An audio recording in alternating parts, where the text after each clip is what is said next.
பொறாமணி பொதுவாகவே சொன்னா ஒரு பொருளின் மீது ஆசை வைப்பது, அதே பொருளை இனி ஒரு நபர் அனுபவிக்கும் போது எனக்கு அது அனுபவிக்க கிடைக்கலையே என்ற மன கசப்பு கலந்த ஒரு நிலைதான் பொறாமை. அநேகருடைய வாழ்க்கையில் அது இருக்கும். எது வரைக்கும் நல்லா இருப்பாங்கன்னா, தன்னை அடுத்தவங்களோட ஒப்பிடாம இருக்கிற வரைக்கும் நல்லா இருப்பாங்க, சந்தோஷமா இருப்பாங்க, சிரிச்சு பேசுவாங்க. டக்குனு பார்த்தா அந்த முகம் வேறுபட்டு, காரணம் உள்ள உடனேயே அந்த மன கசப்பு உண்டாகும், பொறாமை உணர்வு உண்டாகும். ஏரோதுடைய வாழ்க்கையை பாருங்க. அந்த மனுஷன் நல்ல முறையில் யூத ஜனங்களை நடத்திட்டு இருந்துச்சு. ஆனா எப்போ சாஸ்திரிகளால இயேசுவை குறித்து யூதர்களுக்கு ராஜாவாக இருக்கக்கூடிய பிறந்திருக்கிறார் இந்த வார்த்தையை கேட்ட உடனே அந்த ஏரோதுடைய வாழ்க்கையை நீங்க பாருங்க, அப்படியே மாறுது. அந்த மனுஷனுக்கு பொறாமை வந்துட்டு, நான் ராஜாவா இருக்கேன், என் இடத்துல இனி ஒரு மனுஷன் வரப்போகுதா, தன்னுடைய பதவியை குறித்ததான பயம் என்ன பண்ணுது, அந்த மனுஷனை பொறாமைக்குள்ள செய்து, அந்த பொறாமைக்கு அவன் தீனி போட்டதால என்ன ஆகுது பாருங்க, 2 வயசுக்கு உட்பட்ட எத்தனை 100 எத்தனை 1000 குழந்தைகள் கொல்லப்பட்டிருக்கலாம். ஏன்னா அந்த அழுகை அவ்வளவு கொடிதா இருக்குங்கிறது வேதத்தில் தெளிவா இருக்கு. காரணம் ஒண்ணே ஒண்ணுதான், பொறாமை. சரி, நான் இருக்கிற காலம் எனக்கு நடத்தலாம், அதுக்கு பிறகு பார்க்கலாம், அந்த எண்ணம் அவனுக்குள்ள இல்ல.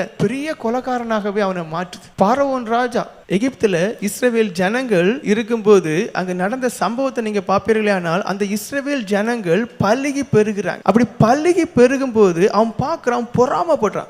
என் நாட்டு ஜனங்களை காட்டிலும் அடிமைகளா இருக்கக்கூடியதான இந்த ஜனங்கள் பல்லுகி பெருகிறார்களே. அது வரைக்கும் நல்லா இருந்தவனுக்குள்ள இந்த பொறாமை உணர்வு கிரியச்சி ஆரம்பிச்சு என்ன பண்றான், கொடுமைப்படுத்துறான். ஆண் பிள்ளைங்களை எல்லாரையும் கொலைச்சிய அவன் வழி சொல்லி கொடுக்கிறான். அடுத்து என்ன ஆகுது பாருங்க, அந்த பொறாமையின் விளைவு தேவ கோபத்தை வர வைக்குது. 10 வாதைகளை அனுப்புகிறாரு. செழிப்பா இந்த நாடு ஒண்ணு இல்லாம போகுது. நீர்நிலைகள் அழிக்கப்படுது, பயிர் நிலங்கள் அழிக்கப்படுது, மிருக ஜீவராசிகள் அழிக்கப்படுது. ஏன், ஒவ்வொருத்தங்களுக்கும் பிறந்த முதல் குழந்தைகளையே தேவன் அழிக்கிறார், ஒவ்வொரு குழந்தைகளையும் தேவன் அடிக்கிறார். கடைசி இதற்கெல்லாம் காரணமா இந்த மனுஷனை தேவன் என்ன பண்றாரு பாருங்க, கடல்ல மூழ்கடிச்சு கொள்றார். நீ ராஜாவா இருந்துட்டு போ. செங்கடல்ல அவன் மூழ்கடிக்கப்பட்டு தண்ணி குடிச்சு பரிதாபமா இறந்த. பொறாமையுடைய தன்மையை பாருங்க, அது ஒரு மனுஷனை அப்படியே அழிக்குது. அது தன்னை அழிச்சா மட்டும் இல்ல, அடுத்தவங்களையும் அழிக்கிறது. கொடிதான ஒன்று. பொதுவாகவே நம்முடைய வாழ்க்கையில பொறாமை எப்படி நுழையும்னா, நீங்க அடுத்தவங்களை ஒப்பிட்டு பார்க்கும்போது, உங்க நண்பனுடைய வீடியோ இல்ல அழகான கார் இருக்கும், இல்ல நல்ல கீழ்ப்படிதல் உள்ள குழந்தைகள் இருக்கும், இல்ல நல்ல பாசமான மனைவி இருக்கும், இல்ல நல்ல பராமரிக்கக்கூடியதான நல்ல அறிவுள்ள நல்ல சம்பாத்தியமான புருஷன் இருக்கும். இதெல்லாம் பார்த்த உடனே பொதுவாகவே மனுஷனுக்கு என்ன வந்துடும்னா,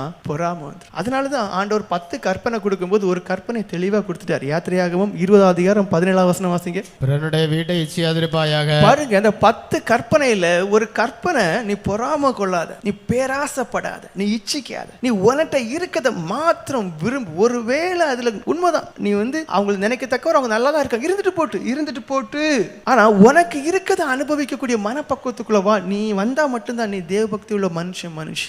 பிறனுடைய வீட்டை இச்சியாதிருப்பாயாக. பிறனுடைய மனைவியையும் அவனுடைய வேலைக்காரனையும் அவனுடைய வேலைக்காரியையும் அவனுடைய எருதையும். பாருங்க, அவன் கொஞ்சம் வசதியா இருக்கான், நல்ல அழகான மனைவி, நல்ல படிச்ச மனைவி, 100 பவுன் எல்லாம் போட்டு வந்த உடனே ஐயோன்னு தோணும். அவனுக்கு 2 வேலைக்காரங்க 2 வேலைக்காரிங்களா இருக்கும்போது அவ கொடுத்து வச்சவான்னு தோணும். ஆனா அது தேவனுடைய பார்வையில பாவம். எனக்கே இந்த 10 கற்பனையை வாசிக்கும் போது இந்த பாவம் உங்களுக்குள்ள இருக்குன்னு சொல்லி கற்பனை பண்ணிக்கிறீங்களா? கிடையாது. கடகடான்னு வாசித்துட்டு போயிடும். 10 கற்பனை சொல்லினா 10 நிமிஷத்துக்கு முன்னாடி சொல்லி முடிச்சிடும். ஆனா இதெல்லாம் உள்ள இருக்குங்கிறத கண்டுபிடிக்க மாட்டோம். அடுத்தது என்ன, எருது. அந்த காலத்துல செல்வம்னா எருது, கழுதை, குதிரைகள் தான் செல்வம். இப்ப நமக்கு தங்கம், வெள்ளி, நிலங்களை சொல்றது மாதிரி. அப்போ அவனுக்கு 1000 எருது, 10,000 எருது இதெல்லாம் இருக்கும்போது உங்களுக்கு என்ன ஆகுது, பொறாமை. பிறனுக்குள்ள யாதொண்டையும் நீ பேராசை கொள்ளாத, நீ விரும்பாத, நீ ஆசைப்படாத. நீ அதை விரும்புவாய், ஆனால் அது பாவம். இங்கதான் நீங்க உங்களை நீங்க கண்டுபிடிக்கணும். உண்மையிலேயே நீங்க இவைகள் எல்லாவற்றையும் ஜெயித்து தேவன் எனக்கு தந்தது போதுங்கிற ஒரு மனநிலைக்குள்ள இருக்கிறீங்களான்னு நீங்க உங்களை கண்டுபிடிக்கணும்.